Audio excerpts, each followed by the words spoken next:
अर्चना अनंत अनंत कोटिबार प्रणिपात ज्ञापन करुच्ची आज्ञा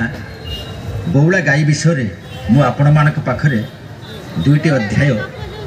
गाई सारी आपण मान शुणी मत बहुत आशीर्वाद अजाड़ी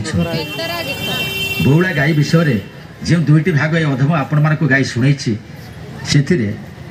बौला वन को चरवा जाई फेरवा बाटर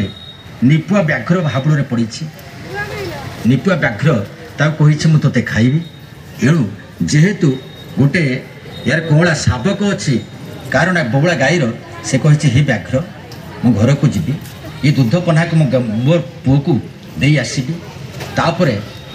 मु तोर आहार हेबी तू मत मन भरी भोजन कर व्याघ्र पशु आज्ञा बौला भी पशु व्याघ्र मन व्याघ्र कहूँ अरे तू कौन सतर फेरी आसबू से से सत्य कर नियम कर सत्य सत्य त्रिवार कर बौला ये व्याघ्र मुझे निश्चित आसबि विश्वास रख मु खाली क्षीर पन्ना को मो पुओ को देवी आ तुम पाखक निश्चित आसबि व्याघ्र हेले भी ता मन में दया आसी कही देखा तू जा मुझे अपेक्षा कर रही आज्ञा से पुओ पाखे पहुँची दूध पना को पेची कांदी बापा काली तोर मोर साक्षात हेनी कहीं वो कही मैं कहीं ना मो बनस्थ भितर तथा जंगल भितर मो निपुआ व्याघ्र कथा दे आसी मुझे सी मत भक्षण कर तार पेट भर बाप काली सत्तर तोर मोर आ देखा हेनी एणु ये कथा को